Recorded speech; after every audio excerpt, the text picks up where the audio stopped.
Hello students, तो आपका focus Bihar board में फिर से आपका स्वागत है। आज हम आपके बीच भूगोल क्लास 10th का एक पार्ट है आपदा प्रबंधन, उसके पहला चैप्टर से बाढ़ और सुखाड़ से कुछ महत्वपूर्ण पॉइंट्स को हमने लिया है जो आपके आगामी बिहार बोर्ड 2025 के लिए महत्वपूर्ण होगा। इसे मात्र एक या दो बार देख लेने से आपके सारे एमसीक्यूज बन जाएंगे, ये मेरा दावा है। बस आप लोग मेरे साथ रहिए और समझिए। चलिए शुरू करते हैं। इसमें देखिए पहला जो आपका पॉइंट्स लिया है हमने, सुनामी जो है समुद्र में होता है, समुद्र में सुनामी उत्पन्न होता है। यदि आपसे कोई पूछ दे या फिर आपके बोर्ड एग्ज़ाम में आ जाए या फिर ये मंथली एग्ज़ाम में आए कि सुनामी उत्पन्न होता है, 4 विकल्प रहेंगे। इन 4 विकल्प में एक आपका समुद्र रहेगा, तो समुद्र को आपको मारना है। समझ गए? समुद्र को मारना है आपको। और अगला जो पॉइंट्स है कहता है बाढ़, सुखाड़, भूकंप। याद रखिए, बाढ़, सुखाड़ और भूकंप, सुनामी, चक्रवात, ओलावृष्टि, हिमस्खलन, भूस्खलन, ये जितने भी घटनाएं हैं सभी प्राकृतिक आपदा है। इनमें से आपके एमसीक्यू क्वेश्चन में जो है आएंगे कि निम्न में कौन प्राकृतिक आपदा है। इन्हीं में से कोई एक आएगा, चाहे तो आपका भूस्खलन आएगा, चाहे फिर हिमस्खलन आएगा, या ओलावृष्टि आएगा, या चक्रवात आएगा, या सुनामी आएगा, फिर भूकंप आएगा, या बाढ़ या सुखाड़। इन्हीं में से कोई एक होगा। तो आपको प्राकृतिक आपदा में इन्हीं में से किसी को टिक करना है। समझ गए? तो आपका 1 नंबर पक्की हो जाएगा। समझ लीजिए ना। अब अगला जो है आपका पॉइंट है, इसमें है भूकंप का मापन रिक्टर स्केल से होता है। भूकंप का जो माप होता है, तीव्रता कितना उसका होता है, तो उसको रिक्टर स्केल पर मापते हैं बच्चों। भूकंप का माप जो होता है रिक्टर स्केल पर होता है। अब एक क्वेश्चन जो सबसे VVI है, बहुत बार पूछा गया है ये क्वेश्चन, ना कि आप बिहार बोर्ड में बल्कि आपके अन्य कॉम्पिटिटिव एग्ज़ाम जो होता है, बिहार दरोगा, बिहार पुलिस या फिर अन्य एग्ज़ाम जो होते हैं बिहार के, सभी में पूछे जाते हैं। और मैट्रिक का जो ये पसंदीदा क्वेश्चन है, इसमें कहा गया है कि बिहार का शौक कोसी नदी को कहा जाता है। क्वेश्चन आपसे रहेगा कि किस नदी को बिहार का शौक कहा गया है, तो आपको बोलना है कि कोसी नदी को बिहार का शौक कहा गया है। यदि आपके बोर्ड एग्ज़ाम में या फिर इस स्कूल वाले एग्ज़ाम में क्वेश्चन रहे और ऑप्शन कोसी नदी रहे, तो उसको आपको टिक करना है। समझ रहे हैं आप लोग? अब अगला देखिए जो है पॉइंट्स हमने लिया है, पर्वतीय क्षेत्रों में भूस्खलन, मृदास्खलन होता है। पर्वतीय क्षेत्रों में भूस्खलन, मृदास्खलन होता है। तो बच्चों आपको क्वेश्चन दिया जाएगा भूस्खलन और मृदास्खलन जो है कहाँ होता है, किन क्षेत्रों में होता है, तो आपको उसका जवाब देना है पर्वतीय क्षेत्र। अगला देखिए पॉइंट्स आपका है, भूकंप वाले क्षेत्रों में भवन का निर्माण आयताकार अथवा वर्गाकार होनी चाहिए। ये क्वेश्चन भी आपका पूछा गया क्वेश्चन है, आयताकार और वर्गाकार।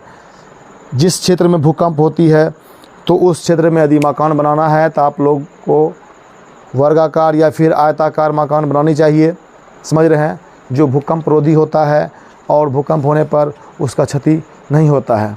तो अगला देखिए पॉइंट्स आपका है कि अंडमान और निकोबार द्वीप समूह, बच्चों अंडमान और निकोबार द्वीप समूह और भारत के पूर्वी तट में 2002 में विनाशकारी सुनामी आया था। सबसे पहले तो आपको हमने पहले ही बताया कि सुनामी जो है समुद्र में उत्पन्न होता है बच्चों। तो यदि भारत की बात करें तो भारत में अंडमान निकोबार द्वीप समूह और पूर्वी तट में 2002 में विनाशकारी सुनामी आया था। अब देखिए अगला जो पॉइंट आपका है, सांप्रदायिक दंगे, आतंकवाद, महामारी, ये सभी मानव जनित आपदा है।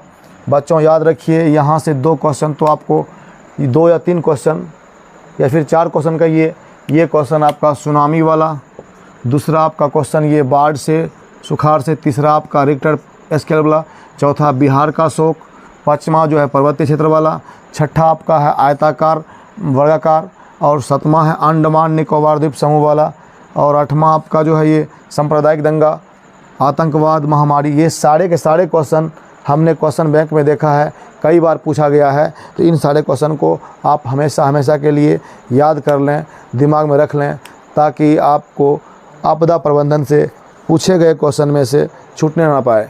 समझ रहे आप लोग। तो अगला जो टॉपिक है आप देखिए, 2008 में भारत नेपाल सीमा में 2008 में भारत नेपाल सीमा पर जो है एक कुशहा जगह है, कुशहा जगह के पास बांध टूटा था, जिससे बिहार में भयंकर बाढ़ आई थी। उस समय आप लोग का शायद जन्म हुआ होगा, फिर नहीं भी हुआ होगा, क्योंकि आप लोग मैट्रिक स्टूडेंट है तो आपका उम्र मुश्किल से 15-16 साल हुआ होगा। तो देख लीजिए 1-2 साल का होंगे या फिर नहीं भी होंगे, वो डिपेंड करता है कि आपका उम्र कितना है। उस समय हमने देखा था काफ़ी क्षति हुई थी जान माल की, काफ़ी लोग बह चुके थे, गांव के गांव खाली हो चुके थे। तो उसको हमने देखा है। हमने तो 2003 का बाढ़, 2007 का बाढ़, 2008 का बाढ़, सभी बाढ़ को हमने देखा, लाइव देखा, जिसमें हमने बहुतों क्षति को देखा। तो आप ये जान लीजिए, बिहार में कुशहा का स्थान है जो भारत नेपाल की सीमा के आसपास है, और वहाँ का तटबंध जब टूटा तो बिहार, उत्तरी बिहार खास करके काफ़ी प्रभावित हुआ था, काफ़ी जान माल की क्षति हुई थी। तो आप इस बात को याद रखिएगा। अगला जो टॉपिक है बाबू, भाखड़ा नांगल बांध।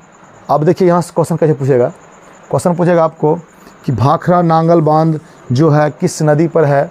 तो बच्चों आपको कहना है सतलज नदी पर है, और इससे जो कृत्रिम जलाशय का निर्माण हुआ है उसको गोविंद सागर कहते हैं। क्या कहते हैं? गोविंद सागर कहते हैं। अब देखिए अगला जो है पॉइंट्स आपका है नर्मदा परियोजना। नर्मदा परियोजना जो है बाबू, ये नर्मदा नदी पर है, और इससे जो है कृत्रिम जलाशय का निर्माण हुआ है, उसका नाम है सरदार सरोवर। क्या है? सरदार सरोवर है। और अगला देखिए एक परियोजना है नागार्जुन सागर परियोजना, जो कृष्णा नदी पर बना हुआ है, और इस जो है नागार्जुन सागर परियोजना से जो कृत्रिम जलाशय का निर्माण हुआ है उसका नाम है नागार्जुन सागर। आप लोग समझ पा रहे हैं। अब अगला देखिए पॉइंट्स है कावेरी परियोजना। तो ये कावेरी नदी पर बना हुआ है, और इससे जो कृत्रिम जलाशय का निर्माण हुआ है उसका नाम है कृष्णा सागर। क्या है बच्चों? कृष्णा सागर। आप लोग समझ रहे हैं। अगला देखिए एक बांध है रिहंद बांध। रिहंद बांध जो है बाबू, रिहंद नदी पर बना है, और इसके सहयोग से, इसके मदद से जो कृत्रिम जलाशय का निर्माण हुआ है उसका नाम है पंत सागर। क्या नाम है बच्चों? पंत सागर है। और देखिए अगला जो है आपका पॉइंट्स, दुनिया का सबसे ऊंचा बांध। बच्चों दुनिया मतलब पूरे विश्व की बात करते हैं हम, पूरे विश्व का जो है सबसे ऊंचा बांध जो है नील नदी पर है। किस नदी पर है? नील नदी पर। किस जगह पर है? आसवन नामक जगह पर है। समझ रहे हैं आप लोग। क्वेश्चन आपसे यदि कोई पूछे या फिर आपके परीक्षा में आए कि विश्व का सबसे बड़ा बांध कहाँ है और किस नदी पर है, तो आपको नदी का बात किया जाएगा तो आप नील नदी बोलिएगा, नील नदी, और जगह की बात किया जाएगा तो आप बोलिएगा आसवन नामक जगह पर। समझ रहे हैं आप लोग। अगला देखिए, अगला जो पॉइंट्स है, भारत में सुखाड़ क्षेत्र के रूप में 77 जिले को चिन्हित किया गया है, और ये जो जिले 77 जिले हैं मुख्यतः 3-4 राज्य को मिलाकर है। पहला राज्य देखिए आपका राजस्थान हो जाता है, दूसरा होता है गुजरात, तीसरा आपका हो जाता है कर्नाटक, चौथा आपका होता है मध्य प्रदेश, पाँचवा आपका होता है छत्तीसगढ़, छठा होता है महाराष्ट्र, और सबसे अंत में जो है 7वां नंबर पर ये यूपी है। इसी राज्यों से जो है 77 जिले को चिन्हित किया गया है, जिसमें कि सुखाड़ का सामना करना पड़ता है। बच्चों आज हम आपके बीच जो ये आपदा प्रबंधन का जो वीडियो लाया है, इससे आपके काफ़ी क्वेश्चन बनेंगे, और आगामी एग्ज़ाम, आगे जो आप मैट्रिक के बाद जो इंटर के बाद जो कॉम्पिटिटिव एग्ज़ाम की तैयारी कीजिएगा, प्रतियोगिता परीक्षा का, उसमें भी आपको बहुत हेल्पफुल होगा। और आज आप यहीं तक हमारे वीडियो को आप देखिए, उसके बाद जो है नेक्स्ट वीडियो में हम पार्ट 2 के रूप में आपदा प्रबंधन के जो बचे हुए भाग है उसको लाएंगे। और तब तक में यदि जो आपको अच्छा लगा तो आप लोग बेहतर ढंग से पढ़ें और इसको पढ़ करके देख करके लाभ उठावें। तब तक के लिए नमस्कार, मिलते हैं अगले वीडियो में। धन्यवाद।